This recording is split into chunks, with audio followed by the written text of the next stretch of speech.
Ladies and or gentlemen, welcome back to the channel. My name is Xeno, and here is my and what will hopefully be a monthly tier list and summon guide for DFFOO. This one being for the end of February and then March, starting with Gilgamesh BT cycle and ending in Theodore's cycle.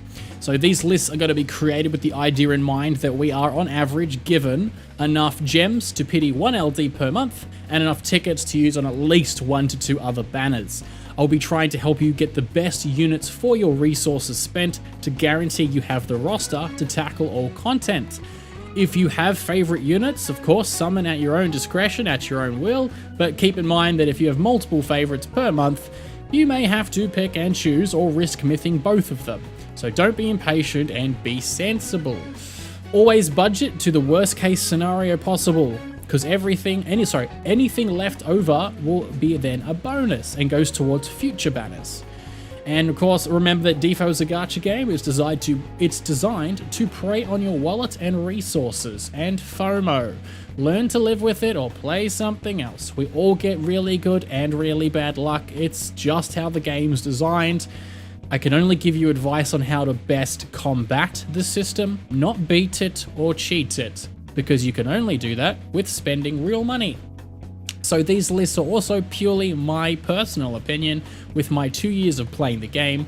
Not everyone will agree with me, sometimes at all, but I can only put forward my opinion and you can value that compared to your own how you will. So these tier lists, I've only got 3 categories: gem pity, tickets, and skip. Nothing much else is needed for me as I structure these lists from a meta perspective only, which in turn will hopefully help you not only get the most bang for your buck, but slowly build up spare resources that you can use on more favorites and surprise banners in the future. Lastly, all DPS style units I will be assuming you are willing to blue their armor and possibly give a base ultimate weapon or above to them.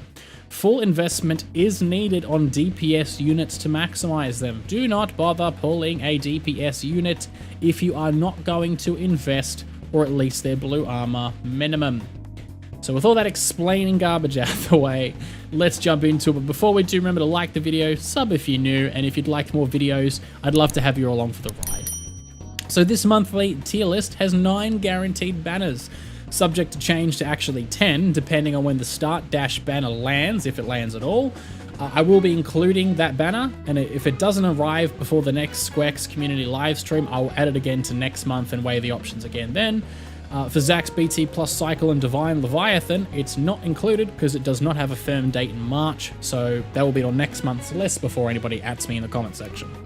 Alright, so let's start from the top, people. We've spammed word vomit at you long enough. Banner number 1, Story Chapter. It features Gilgamesh's BT plus and Rose's LD. This banner is a skip. Gilgamesh is a mediocre BT plus candidate. He has very strong BT effect though, lasting like a whopping 12 turns, and when it's at max stacks, he actually has the same party HP cap up that Garnet has, and we all know that HP cap up is a drug now in post Garnet world, although she does edge him out because she has blue armor, so it's an extra 10%. Gilgamesh also has RNG in his kit. Each turn, he gets like a random skill from a few choices that range from delay, launch, turn warping. However, his personal damage is also kind of mid at best, even if fully invested. You'll probably get more damage out of nearly any other solid DPS BT plus unit, or just any DPS at all. How fucking Tifa does so much more damage than him. He's not terrible or Jagran level bad, but his utility and BT effects doesn't justify his place for your gems or tickets to me. Rosa is also just a middling LD support. Chances are that you have gotten Ico if you wanted to lean on the revive mechanics that she has, or you've gotten Garnet for basically everything else recently. So I think other supports coming up have better choices for more useful gimmicks or niches than what Rosa provides. Banner number 2, Kefka BT plus and Guy LD. Easy skip banner. Sorry, clown. Kefka gets better, he gets more HP dumps, but he's a masked debuffing unit. You either like him or you hate him. While HP silence is still broken when it works, because it shuts down fights completely, like another character coming out this month, it's too situational, or it's just not needed when you can just blow them up faster. Guy finally got the glow up he needed with some more party stats, LD buff start, HP dumps, but ultimately, if you needed a tank, you probably would have gotten Snow, Zac, or Orin the last couple of months. And even better, Zac is coming back in the next month, like I just mentioned. And if you still somehow need a tank, you can wait another month to get arguably the best tank and one of the best DPS in the game, period. So, it's a skip. Banner number 3, Yuri's Intersecting Wills, which comes with Yuri's LD and Quistis' LD. This banner is also a skip. Yuri's fine, I guess. Holy damage, he does respectable holy damage. I looked at his skills more on Compendium, I did some more research, looked up some more showcase videos. It just seems like an okay damage holy unit, like he batteries the party. I think he has some gravity in his kit too. Nothing really stood out enough, and nothing really much more to say, apart from the fact that he is a BT plus candidate for the future. In the new difficulty era of Shinryu and Force Time, he comes back with a BT plus and an FR weapon next to Gladio's C90 in roughly September. And Gladio's C90 is a great C90 as well, in case you missed Gladio. So if you want Yuri, I'd suggest waiting until then, so you have a better consolation prize in Gladio compared to Quistis, and you also have a chance at getting a BT and an FR for Yuri as well. It's just not worth getting now. Quistis is a decent C90. I'm looking forward to it myself, because I've got her kit. If you had her before though, she just gets more HP dumps, which is kind of what she needed. Otherwise, she's the exact same delay-based support she was before. She's not worth going after exclusively now. So, banner number 4, which is Story Chapter Banner, Act 3, Chapter 6, Part 2. This is the big one. Bam! This is Gems. This is Layla's LD and maybe Vanille's LD. We'll get to that in a minute. This is your gem petty for the month. Layla is super busted broken support that has healing, and she's also kind of super hot. She has healing, battery, last stand, HP damage reduction, dodge, turn manipulation. She has brave and HP damage up and attack auras. She's got a lot going for her. She's kind of a dodge style tanking unit in the sense that she can lock attacks to her, then dodge the enemy, counter with a heal and battery, and then turn warp the whole fucking team to her. It's a broken mechanic. Go look up videos. It's ridiculous. People hyped her for a reason. She's way too good. As an LD only unit, she would allow you to bypass a lot of mechanics, a lot of fights in the future.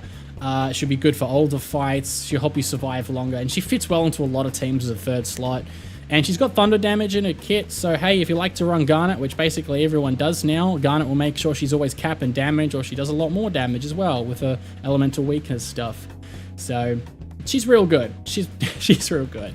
Vanille LD, it's up in the air if she's actually the LD that's going to be on the banner, just because we got Vanille LD and C90 earlier on Global than what we were supposed to.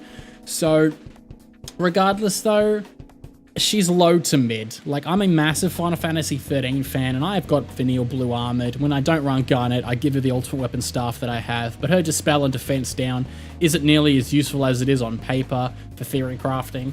Her skills only have 1 HP dump as well outside the EX, unless she get like another second rework for some reason, which I just don't see happening.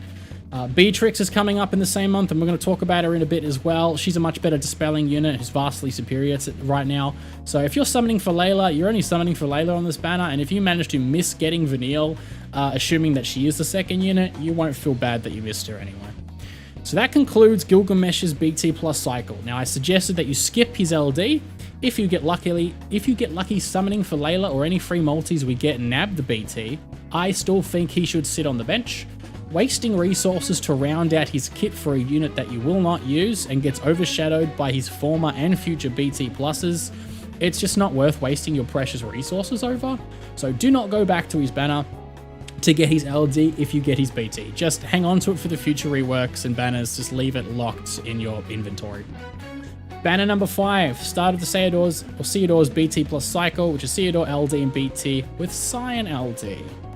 I've labeled this as a skip. Ceodore's fine, a little bit of holy damage, healing. He has some really cool badass animations. He finally gets his real dad, Kane, in his BT animation. But he's just kind of a decent DPS with some minor party utility. It's not really that special. He does a lot more damage now, which is what he needed originally to go with his overhead buff to kind of further that like burst down rush play style. But apart from that, unless he's a fave, like all the following BT plus cycles coming up just kind of trounce anything that's even remotely worthwhile about him. Same with Gilgamesh. Cyan's LD is actually one of the best calls in the game for pure damage, as it does true damage. And it actually makes co-op go faster, if that's a thing you like, I don't know. He has some form of stacking mechanic as well, that he can spend his stacks to do mega damage on a guaranteed defense ignoring hit, which is the true damage part. Cyan fans will love him. He has some minor dispel in his kit with a bit of healing and stuff, but that minor utility and half decent damage doesn't really do enough to make him stand out, to be honest. So even as a consolation prize, it's a skip.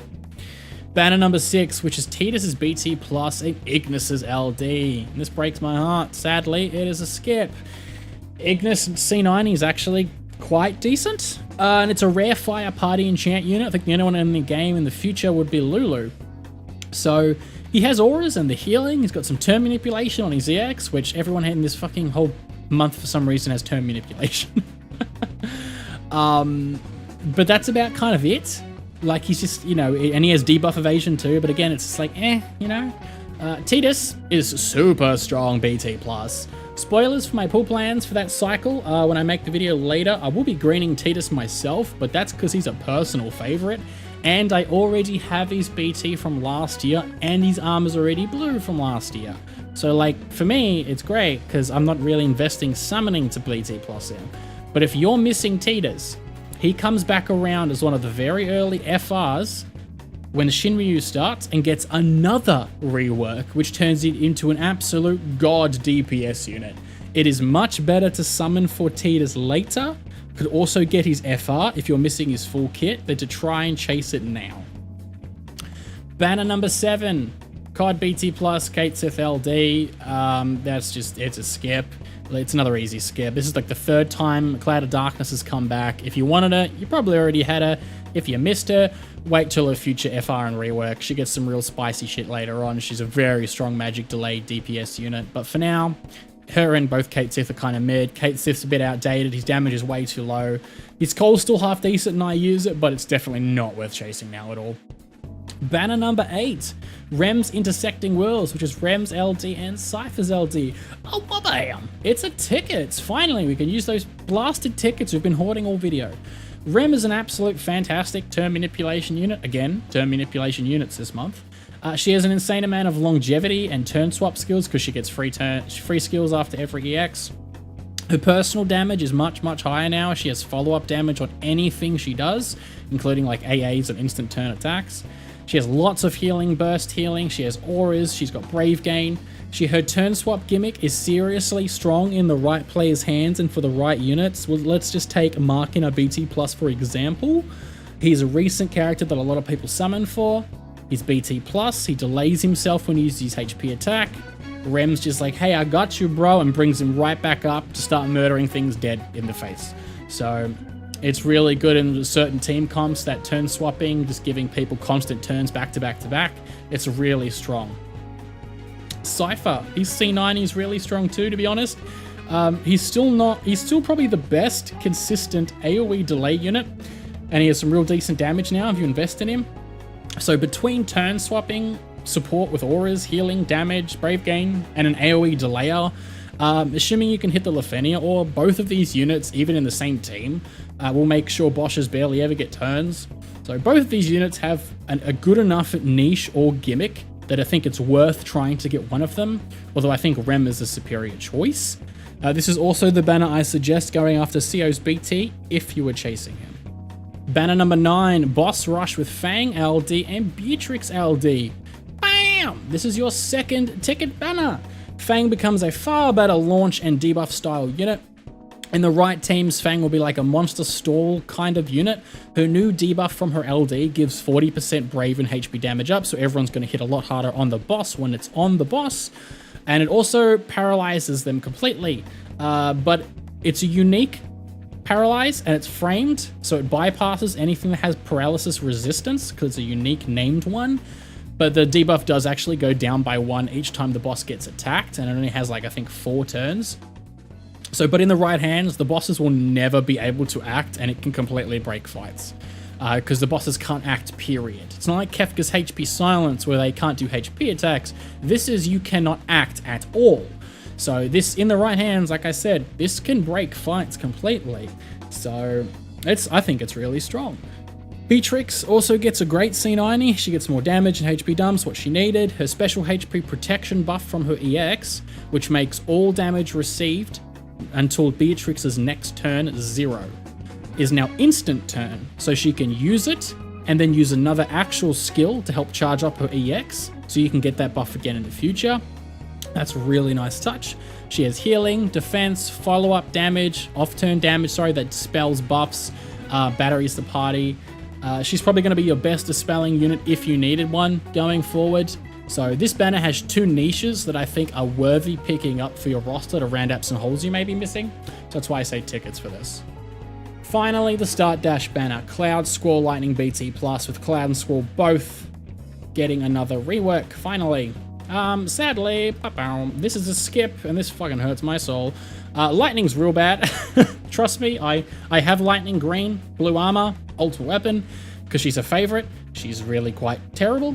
Cloud and Squall are mid to maybe high DPS units at best. That's about all I can say. Squall focuses on AoE damage and absolutely nothing else, no party utility. Cloud has utility, and he has the best lifespan out of those 3 BT units.